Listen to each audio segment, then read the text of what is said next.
Hi everyone, James here from F9. I wanted to do a video about streaming because we've been asked an awful lot of questions about this. Now, I'm a heritage artist, so Russell and I had our success as Freemasons just before the streaming period began. So we've kind of lived through it and our catalogue has gone through into the streaming service. So it's been quite interesting for us to see the transition because we started when CDs and vinyls were still being made. That's how old we are. So let's actually make one thing incredibly clear, and I'm not going to pull any punches in this video because it's really important for all of you to be making the right decisions whilst coming into this industry or trying to get traction within this industry. This is the game. Streaming is where it's at, and that is for one very good reason. It solved piracy in almost an overnight fashion. It allows people access to more music than they've ever had before. They don't have to worry about that music being physically on a device, etc., etc. It is pulled out of the air in most cases. And with that, this was incredibly attractive not only to record companies and copyright holders, but also to users. And I have to say, as a user of this stuff now, I love what I have access to. I have access to every single piece of music I could think of, and I'm always finding new bits of music on there. So just 100% be aware that this is the game, and if you want into this system, you have to be able to play it. And I cannot make that clear enough to you. Yes, there are other elements. There's a vinyl pressing, cassettes even coming back. But these things are starting to bottleneck as they get more and more popular because there is only so much manufacturing capacity in those areas. And if you look at the industry figures, and I will link them onto this video, you can see that streaming is just growing and growing and growing. So this is where the action is. If you want to be active as an artist in the industry, you have to engage with streaming, whether you like it or not. Whilst I've got your attention here, let me just throw a few figures at you. So in 2021, the UK government did a bit of an investigation into streaming, and I believe this was due to the parliamentary sessions that were caused by the broken record movement, and it really made MPs a little bit get behind this and have a look. Now, here's something to be really aware of. It's always been a tough game. The music industry is an industry and it's a business. And that means the majors will always try to monopolise any kind of area like this that they get into. However, something is starting to shift a little bit. And if you think about what governments need in the coming years, they are all going to need tax revenue. And it is far easier to drag tax revenue out of the likes of us, the individuals and the creators, than it is out of corporate entities that can move it around, multinational, have incredibly complex tax arrangements all across the world, and basically hide their profits. So it's in the government interest as we come through the post-pandemic and hopefully the post-Ukraine war era, that to gain more tax revenue for musicians, I think governments might actually come more onto our side and help the distribution of this come forward a little bit more. But let me just give you some figures. This came off that government investigation. So in the UK in 2021, Spotify had the largest share of monthly active users at between 50 to 60%. Now here's the shocker. I didn't realise this. Amazon had 20 to 30%. Where the hell did that come from?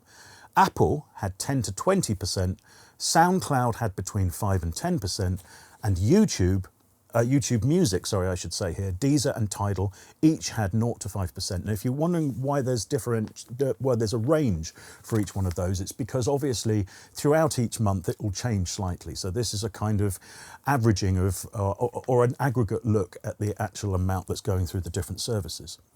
Now this is all very important to understand because when you're going to enter into any business like this, you really need to start thinking at this on a professional level.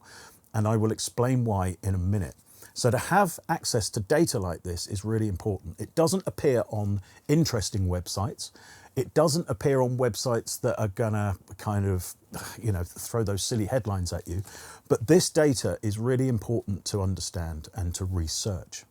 Okay, so obviously, streaming and music income is a very heated subject at the moment. But as someone who's come through the earlier incarnations of the music industry, even though the delivery and the way the whole thing is working is different, I can promise you that the actual results are not that different from any other version of the industry so far. Now this is a graph of what's known as a Pareto distribution. And the music industry has always been one of these. Let me just briefly explain what's going on here. This is the distribution. So if you can imagine, everybody who's having the output distributed to lies on this line here.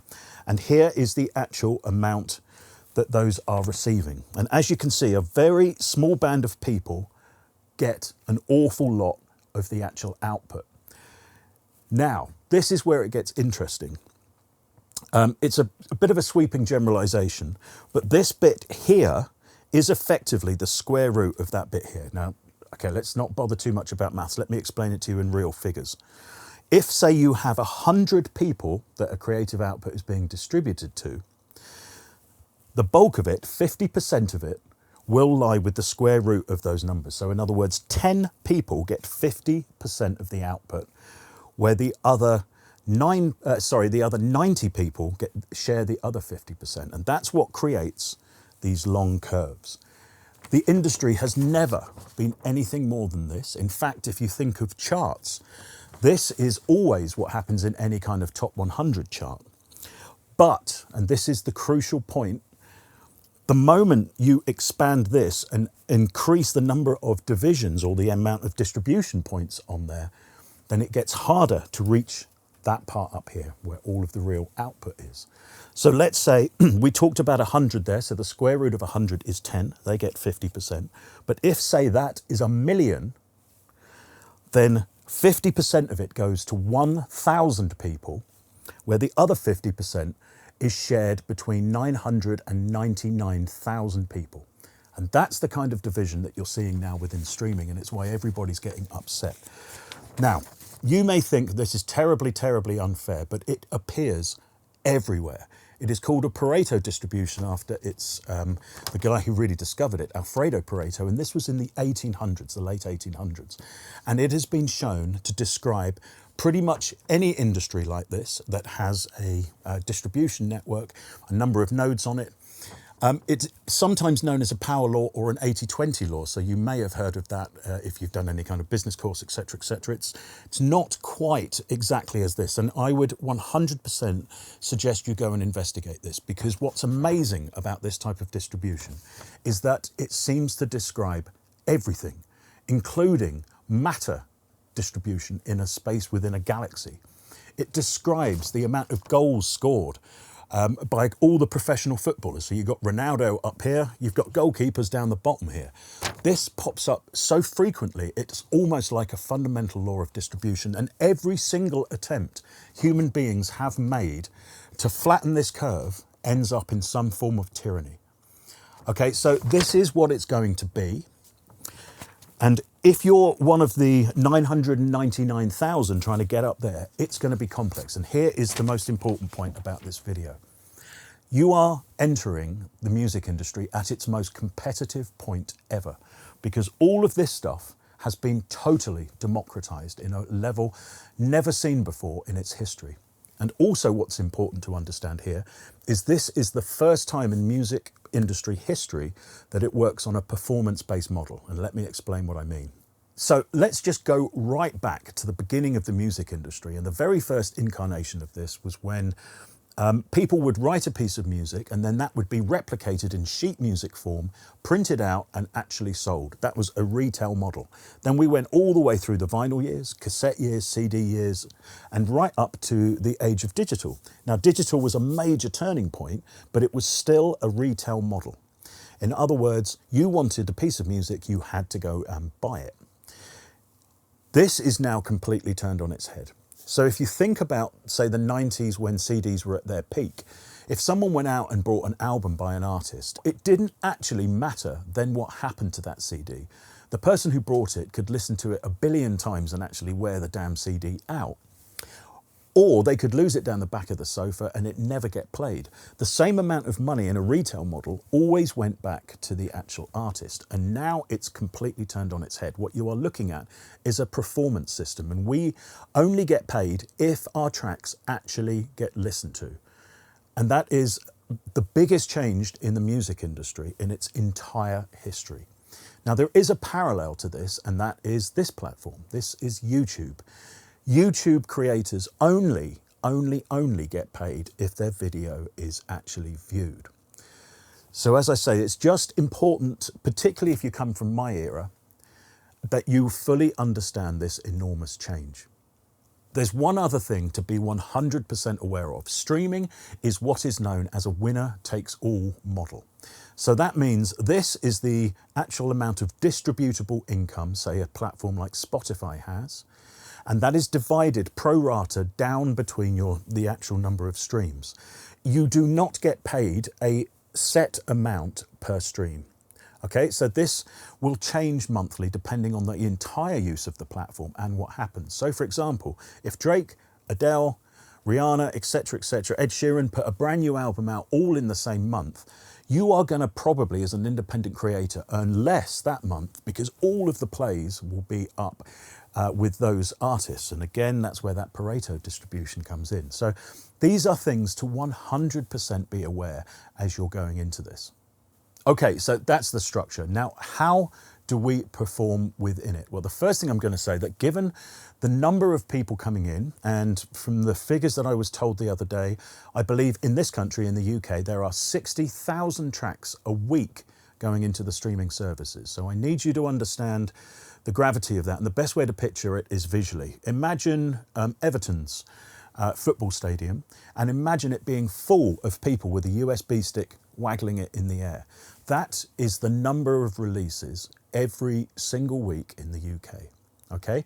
So that is your competition. Now, what will happen is, and again, this becomes, in this graph, you will have a great deal of that gaining probably 10, 100 plays, and it's only up here that the action is. So how do you get yourself up there? Now think about this in terms of the amount of data being presented to the public. There is just not enough time in the day or the year to listen to all of this music. So it provides this really serious bottleneck that you are going to have to work through. And one of the things that I'm going to say to you now is that you have to work at this. Do not expect to get paid just because you create, because this is a narrative that I'm starting to see develop online, and it really doesn't work like that. It's the equivalent of saying, well, I've brought a pair of football boots, so therefore I should be paid like a professional footballer. It's not going to be like that. It's just not. So you have to give yourself permission to be the very best version of yourself in terms of your production, your artistry, etc., etc. If you don't, your competition will take this bit and then eventually end up here, and you won't, okay? And as I say, this is just stuff you've got to accept. It pains me to tell you that there's no magic bullet, but there just isn't. You're going to have to work to do this. And one of the things I would say is start to consider this as if you are a business yourself and you are a startup, and you think about the work that goes into businesses at the beginning of them to build them up. I think everybody's almost looking for that one thing to explode and then suddenly but look, it's just really, really unlikely. I think you are more likely to win a sort of £1,000 or more prize on the national lottery than you are to suddenly have one track explode and then you're off and out. It does happen, and we'll come to that a little bit later on, but please, please, please be realistic. Now you know how much information is going in or how many releases are going into the system, you can hopefully see the problem.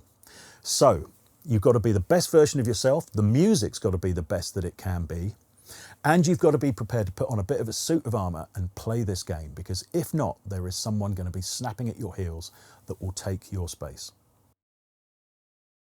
Now, here's a little tangent you may not even have considered about streaming in digital formats in general. Next time that you're in a second-hand or charity shop, have a look at all of the old music and DVDs in there. You'll find vinyl albums, CDs, DVDs, etc. All of these products are made with plastic. Vinyl is called vinyl because it's made from polyvinyl chloride. That's PVC. Eventually, all of those albums will end up in landfill. And you cannot, because of the silver coating and the plastics used inside CDs and DVDs, recycle them either. So yeah, streaming has its issues, but let's face it, it is probably the most environmentally friendly distribution of music that's ever been created. Now, I know all of this sounds quite tough, and it may seem that I'm being quite cold and very just businesslike about this, and let's face it, this is an art form. But it's never been any different. I absolutely promise you, with someone who has been connected with the mainstream industry since I was 20 years old, professionally, I've never had any other job. It's always been like this, and you have to really get to grips with that. Now, I personally took 15 years of working on everybody else's material before I actually got to the point where I was having success. And I remember I think I just turned 30, and I was looking around and going, look, most of my contemporaries from school and from college, they all had families, they had houses, etc., etc. And I'm like, well, what have you got? You've got a Mac with some software on it, and okay, you've done some cool stuff, but come on, this is getting a bit silly. So I actually gave myself 3 years. And that was probably, I think, one of the most important things that I've ever done in my career. If you give yourself a target, you can actually start to really aim towards it. If you aim at nothing, you will hit it every single time. So what happened to me? Well, 18 months after I gave myself that 3-year target, Russell and I had a top 10 record. And I guarantee you, if I hadn't have done that, I might not have made it. Again, I can't 100% say what's going to happen to you, but I can say you can give yourself the best shot. Now, within all of this, obviously, there are a lot of posts doing the rounds which kind of spew out all of these shock tactic figures. And one that I saw last year, I believe, was like Spotify made £6.2 billion profit last year. They didn't, okay? But I know a whole series of musicians that took that graphic and took that data and repeated it, and it was totally, totally incorrect. And this is one of the problems. When it's an emotional subject, it's very easy for people to embellish data and actually start basically outright lying about it. And it all just brings up this... Here's the deal. You are never going to get paid just because you create. You are going to get paid because you work hard at building an artist profile and a catalogue. And here's the beauty of this. If you do this within certain structures, you will get to own it all. That's the first time that's ever been available. And if you set it up right, you can make a living from this. Now, if you do want to fight the good fight, let me give you a little bit of a pointer here. I noticed things like Broken Record, and a lot of this pushback against streaming was focusing on the payout per stream.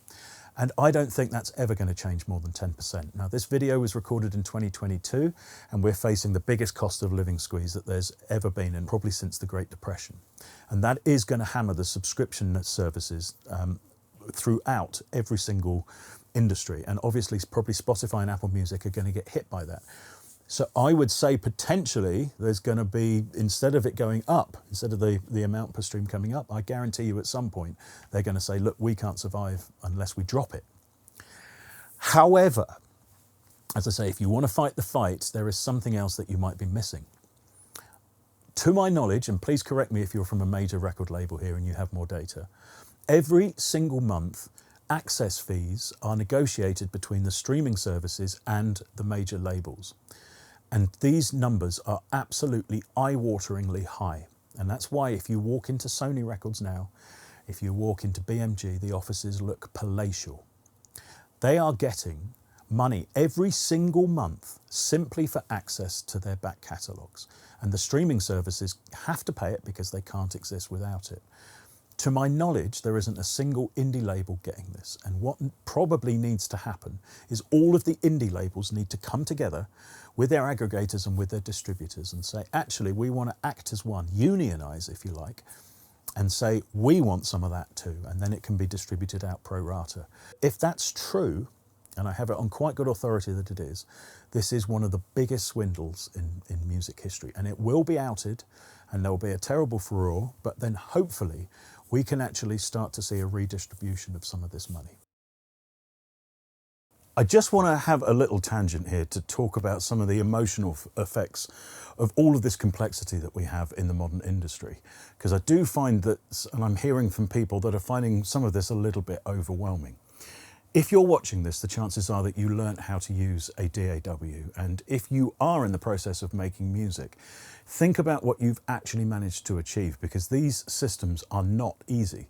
If you've been able to actually gain the app knowledge within a DAW, then trust me, you can deal with all the complexities of streaming and all of the distribution systems. It's just another thing to learn. I found over the last few years that slowly learning things is an amazing way to keep your brain sharp and to keep interested in the world. And it also means, if you're really plugging yourself into some of this knowledge to do with these systems, is that you're constantly trying to keep abreast of what's actually happening. Now, in all of this, and not just releases and production and all the rest of it, but anything in life, the one emotion that you really want to steer clear of is resentment. And I do see it rising in people occasionally within the music industry. It's very easy to see people doing exceptionally well, particularly on social media. And you can kind of dig into a little bit of resentful feelings. Trust me, you'll want to keep away from that completely. Resentfulness or resentment basically kind of encompasses all of the bad emotions. It's envy, fear, anger, that kind of thing, and it will eat you up. If you can control it, or at least just monitor yourself and go, okay, I'm seeing this person, I'm almost a little bit jealous of what they're doing. Just go, okay, I know what that feeling is, but then also try to be happy for them, because I guarantee you, no matter how positive their Instagram feed is, underneath it's like a swan. They're paddling like crazy to try and keep the whole thing going. And often the demands that you see on major artists are so extreme that it can be overwhelming for them as well. You don't know what's going on in their heads. And I think it's almost like, I think we could do with, is within the human species, with like a traffic light system to see just how stressed we actually are. And I think you would be amazed if you could know exactly how other people are feeling.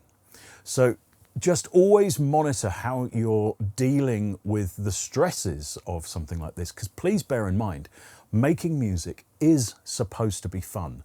That's why you got into it into the first place. So sometimes you do need to distance yourself from all of the worldly pressures to do with it. And remember, you're creating, because there is nothing better than starting with just an idea or an itch to do something at the beginning of the day and having something at the end of it. And for the first time, you have the ability to have every drum machine that's ever been invented under your fingertips. You have every synth you could ever wish for, and even a full orchestra. That has never happened before in the music industry, and it's all there to be used. I hope that's of use to you. It's quite a long video. If you want to know any more about any of these specific subjects, and most importantly, if you have better information than I'm giving out here, put it in the comments below. Many thanks, and we'll see you next time.